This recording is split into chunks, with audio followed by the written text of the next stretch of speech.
UGC-NET paper 1-ലെ കുറച്ച് previous year questions ആണ് നമ്മളിന്ന് നോക്കാൻ പോകുന്നത്. അപ്പോൾ ക്വസ്റ്റ്യൻ ഇതാണ്. ഈ ക്വസ്റ്റ്യൻസ് ഈ ഡയഗ്രത്തിനെ ബേസ് ചെയ്തിട്ടുള്ളതാണ്. There are 3 intersecting circles I, S and P where circle I stands for Indians, circle S stands for scientists and circle P for politicians. Different regions of the figure are lettered from A to G. അപ്പോൾ Indians ആണ് I എന്നതുകൊണ്ട് ഉദ്ദേശിക്കുന്നത് Indians ആണ്. അതുപോലെ തന്നെ S എന്ന് പറയുന്നത് സയൻറ്റിസ്റ്റിനെയാണ് represent ചെയ്യുന്നത്. പിന്നെ പി എന്ന് പറയുന്നത് പൊളിറ്റീഷ്യൻസിനെയാണ്. പിന്നെ ഇതിൽ സർക്കിൾ മൂന്നും ഇൻ്റർസെക്റ്റ് ചെയ്യുന്ന സർക്കിളാണ്. ഇപ്പോൾ ഐ എന്ന സർക്കിളിനെ എസ് എന്നതും പി എന്ന സർക്കിളും ഇൻ്റർസെക്റ്റ് ചെയ്യുന്നുണ്ട്. പിന്നെ ഓരോ റീജൻസിനും ഓരോ ലെറ്റർ കൊണ്ടാണ് റെപ്രസെൻ്റ് ചെയ്യുന്നത്. ഈ ഒരു റീജൻ എന്ന് പറയുന്നത് സി ആണ്, ഈ ഒരു ചെറിയ റീജൻ ഡി, ഈ ഒരു ചെറിയ റീജൻ എ ആണ്. അങ്ങനെയാണ് ഇവിടെ റെപ്രസെൻ്റ് ചെയ്തിട്ടുള്ളത്. അപ്പോൾ ഇതിനെ ബേസ് ചെയ്തിട്ടുള്ളതാണ് ക്വസ്റ്റ്യൻസ്. അപ്പോൾ ആദ്യത്തെ question, the region which represents non Indian scientist who are politicians. അപ്പോൾ ഇന്ത്യൻസിൻ്റെ സർക്കിൾ ഇതാണല്ലോ. അപ്പോൾ നോൺ ഇന്ത്യൻ എന്ന് പറഞ്ഞാൽ ഇന്ത്യൻസിൽ പെടാത്തത്, ഇന്ത്യൻസിൽ പെടാത്ത പൊളിറ്റീഷ്യൻസിനാണ് ചോദിക്കുന്നത്. The region which represents non Indian scientist, അതായത് നോൺ ഇന്ത്യൻ സയൻറ്റിസ്റ്റ്, അതായത് ഇത് സയൻറ്റിസ്റ്റിൻ്റെ സർക്കിളാണല്ലോ. അപ്പോൾ ആ സയൻറ്റിസ്റ്റിൽ തന്നെ എന്താണ് ഇന്ത്യൻ എന്ന സർക്കിൾ ഇൻ്റർസെക്റ്റ് ചെയ്യുന്ന ആ ഒരു ഭാഗത്തുള്ള സയൻറ്റിസ്റ്റ്, അതായത് ഇവിടെ ഇത് ഇന്ത്യൻസിൻ്റെ സർക്കിളാണല്ലോ. അപ്പോൾ ഈ ഒരു ഭാഗം എന്ന് പറയുന്നത് ഇന്ത്യൻ സയൻറ്റിസ്റ്റാണ്. ഈ വലിയ സർക്കിൾ എന്ന് പറയുന്നത് എസ്, അതായത് സയൻറ്റിസ്റ്റിൻ്റെ സർക്കിളാണ്. അതിൽ തന്നെ ഐ, അതായത് ഐ എന്ന് പറഞ്ഞാൽ ഇന്ത്യൻസ് ആണ്. അപ്പോൾ ഇന്ത്യൻസിൻ്റെ സർക്കിളുമായിട്ട് ഇൻ്റർസെക്റ്റ് ചെയ്യുന്ന ഈ ഒരു ഭാഗം എന്ന് പറയുന്നത് ഈ ഞാനിപ്പോൾ മാർക്ക് ചെയ്ത ഈ ഒരു ഭാഗം എന്താണ് ഇന്ത്യൻ സയൻറ്റിസ്റ്റ് ആണല്ലോ. അപ്പോൾ ഇതിൽ ചോദിക്കുന്നത് ഇന്ത്യൻ സയൻറ്റിസ്റ്റ് അല്ലാത്ത നോൺ ഇന്ത്യൻ സയൻറ്റിസ്റ്റ് ആയിട്ടുള്ള ഹു ആർ പൊളിറ്റീഷ്യൻസ് എന്നാണ് പറയുന്നത്. അപ്പോൾ ഇതിൽ നോൺ ഇന്ത്യൻ ആയിട്ടുള്ള പൊളിറ്റീഷ്യൻസ് ആയിട്ടുള്ള സയൻറ്റിസ്റ്റ് ഏതാണ്? അത് എഫ് ആണല്ലോ. അതായത് സയൻറ്റിസ്റ്റിൻ്റെ സർക്കിൾ അറിയാം, അതിനെ ഇൻ്റർസെക്റ്റ് ചെയ്യുന്ന ഓരോന്നും നോക്കാം. ഇന്ത്യൻസ് സയൻറ്റിസ്റ്റ് എന്ന സർക്കിളിനെ ഇൻ്റർസെക്റ്റ് ചെയ്യുന്നുണ്ട്, അത് ഇന്ത്യൻ സയൻറ്റിസ്റ്റാണ്. അതുപോലെ തന്നെ പൊളിറ്റീഷ്യൻസ് സയൻറ്റിസ്റ്റ് എന്ന സർക്കിളിനെ ഇൻ്റർസെക്റ്റ് ചെയ്യുമ്പോൾ സയൻറ്റിസ്റ്റ് ആയിട്ടുള്ള പൊളിറ്റീഷ്യൻസ് ആണ്. അത് ഈ ഒരു ഭാഗമാണ് അത് സൂചിപ്പിക്കുന്നത്, പൊളിറ്റീഷ്യൻസ് ആയ സയൻറ്റിസ്റ്റ്.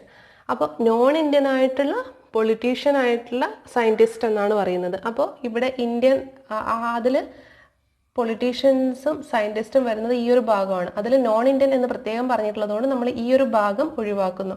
അപ്പോൾ കിട്ടുന്നത് എഫ് എന്ന ഈ ഒരു ഭാഗമാണ്. അപ്പോൾ അതാണ് ഇവിടെ ആൻസർ ആയിട്ട് വരുന്നത്.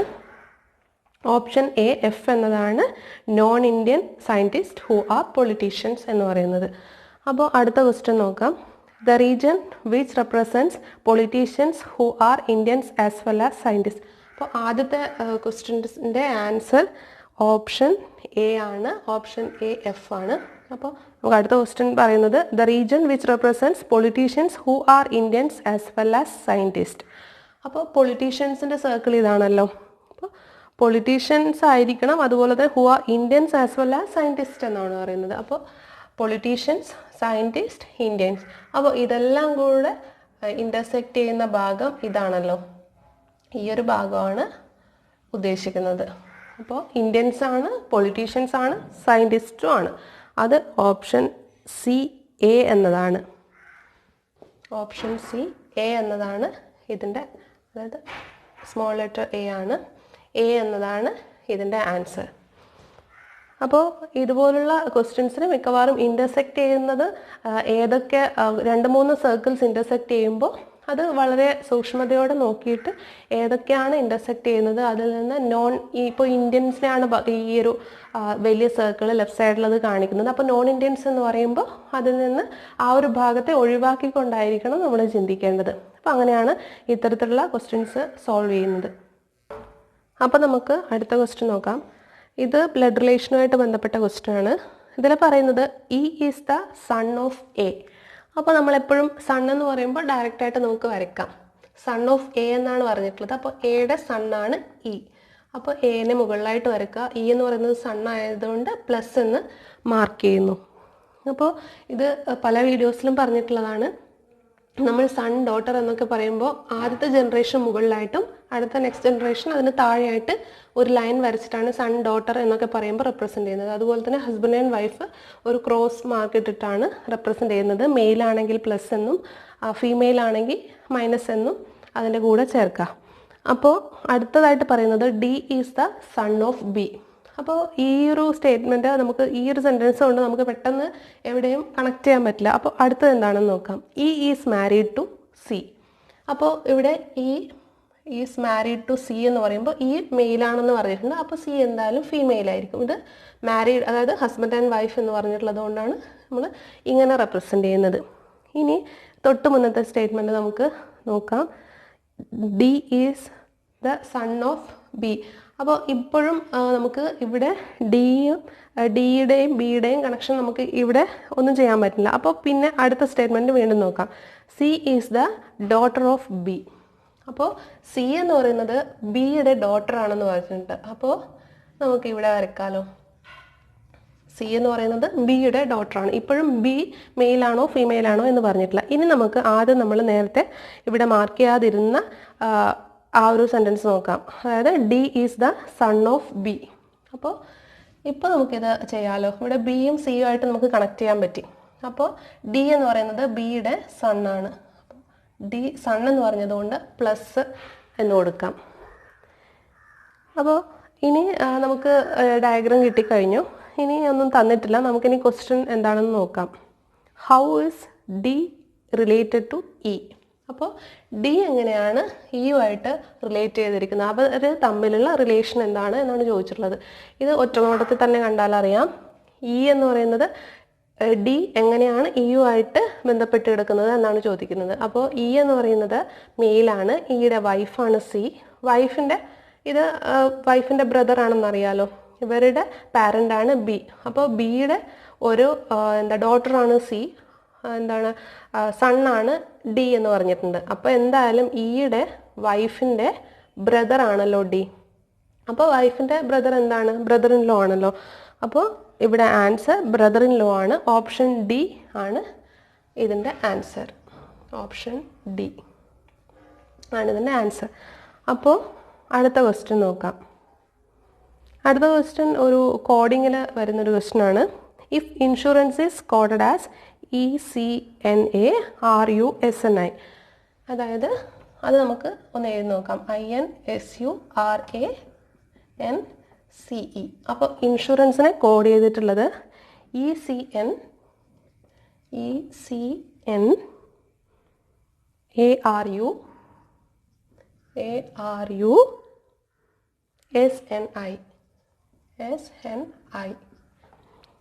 അങ്ങനെയാണ് കോഡ് ചെയ്തിട്ടുള്ളത്. ഇനി നമ്മൾ കണ്ടെത്തേണ്ടത് ഹിൻഡ്രൻസ് ആണ്. HINDRANCE.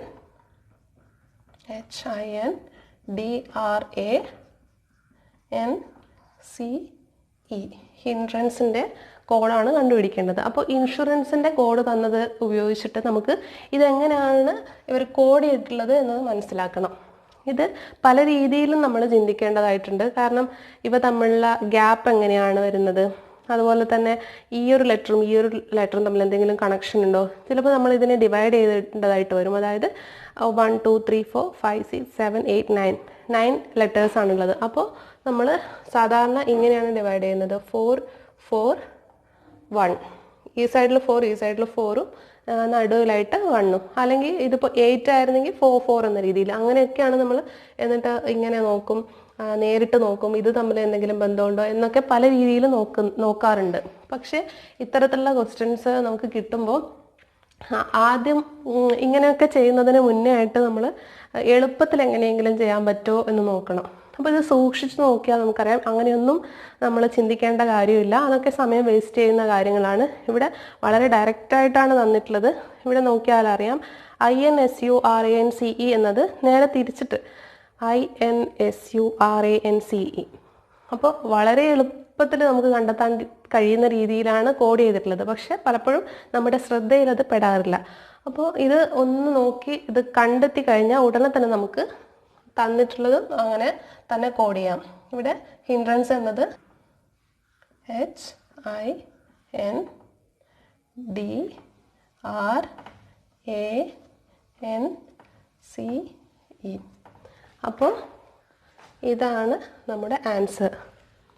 അതായത് ഓപ്ഷൻ ഡി ആണ് ഇവിടെ ആൻസർ ആയിട്ട് വരുന്നത്. ECNARD എന്നതാണ് ഇതിൻ്റെ ആൻസർ. അപ്പോൾ ഇത് വളരെ സിമ്പിളാണ്. അപ്പോൾ ഇതുപോലത്തെ ക്വസ്റ്റ്യൻസ് വരികയാണെങ്കിൽ വളരെ സൂക്ഷിച്ച് തന്നെ അതിനൊന്ന് നോക്കുക. ഇതുപോലെ എളുപ്പത്തിൽ കോഡ് ചെയ്യുന്ന ക്വസ്റ്റ്യൻസും വരാറുണ്ട്. അപ്പോൾ അങ്ങനെയാണോ എന്ന് നോക്കിയതിന് ശേഷം മാത്രം നമ്മളിങ്ങനെ ഡിവൈഡ് ചെയ്തിട്ടൊക്കെ നോക്കിയാൽ മതി. ഇനി നമുക്ക് അടുത്ത ക്വസ്റ്റ്യൻ നോക്കാം. Find the next number in the following series. അപ്പോൾ സീരീസ് 2, 2, 5, 10, 17, 26, 37, 50. പിന്നെ നെക്സ്റ്റ് ടേമാണ് കണ്ടെത്തേണ്ടത്. അപ്പോൾ നമ്പർ സീരീസൊക്കെ എപ്പോഴും നമ്പേഴ്സ് തമ്മിലുള്ള ഡിഫറൻസ് എന്താണ് എന്ന് ആദ്യം നോക്കുക. മിക്കവാറും അങ്ങനെ തന്നെ ആയിരിക്കും ചോദിച്ചിട്ടുണ്ടായിരിക്കുക. 2ഉം 5ഉം തമ്മിലുള്ള ഡിഫറൻസ് എന്താണ്? 3 ആണല്ലോ. പിന്നെ 5 and 10 5 ആണ്. 10, 17, 7, 17ഉം 26ഉം എത്രയാണ്? 9 ആണല്ലോ. 26ഉം 37ഉം 11, 37, 50, 13. അപ്പോൾ ഇവിടെ കണ്ടാൽ തന്നെ അറിയാം 3, 5, 7, 9, 11, 13. അപ്പോൾ അടുത്തത് എന്തായാലും 15 ആയിരിക്കുമല്ലോ അടുത്ത ഗ്യാപ്പ്. അപ്പോൾ ഈ 50യും നെക്സ്റ്റ് ടേമും തമ്മിലുള്ള ഡിഫറൻസ് 15 ആയിരിക്കും. അപ്പോൾ എന്തായാലും 50 + 15 അടുത്ത ടേം എന്തായിരിക്കും? 65 ആയിരിക്കും. അപ്പോൾ 65 എന്നത് ഓപ്ഷൻ ബി ആണ്. അപ്പോൾ ഓപ്ഷൻ ബി 65 ആണ് ഈ ക്വസ്റ്റ്യൻ്റെ ആൻസർ. അപ്പോൾ ഇതുപോലുള്ള വളരെ സിമ്പിളായിട്ടുള്ള ക്വസ്റ്റ്യൻസ് ആണ് നെറ്റ് എക്സാമിന് ഈ റീസണിങ്ങിൽ നിന്നൊക്കെ ചോദിക്കാറുള്ളത്. അപ്പോൾ ഒന്ന് സൂക്ഷിച്ച് ക്വസ്റ്റ്യൻ ഒന്ന് നോക്കുക. എന്നിട്ട് നമുക്കതിൽ നിന്ന് എന്തൊക്കെ കണ്ടെത്താൻ കഴിയും എന്നത് മാത്രം ശ്രദ്ധിച്ചാൽ മതി. ഇതിൽ കൂടുതൽ നേരത്തെ നമ്മൾ പഠിക്കേണ്ടതായിട്ട് ഇക്വേഷനും ഒന്നുമില്ല. വളരെ ഈസി ആയിട്ട് നമുക്ക് സ്കോർ ചെയ്യാൻ പറ്റുന്ന ഒരു ഭാഗമാണിത്. അപ്പോൾ ഇതിൽ നിന്നും മുൻവർഷങ്ങളിൽ ചോദിച്ചിട്ടുള്ള കൂടുതൽ ക്വസ്റ്റ്യൻസ് സോൾവ് ചെയ്യാൻ ശ്രമിക്കുക. അപ്പോൾ ഒരുപാട് കഷ്ടപ്പെടാതെ നമുക്ക് നല്ലൊരു സ്കോർ ഈ ഭാഗത്തു നിന്ന് നമുക്ക് നേടിയെടുക്കാൻ കഴിയും. അപ്പോൾ ഇതുപോലുള്ള മറ്റു ക്വസ്റ്റ്യൻസുമായിട്ട് നമുക്ക് മറ്റൊരു വീഡിയോയിൽ കാണാം.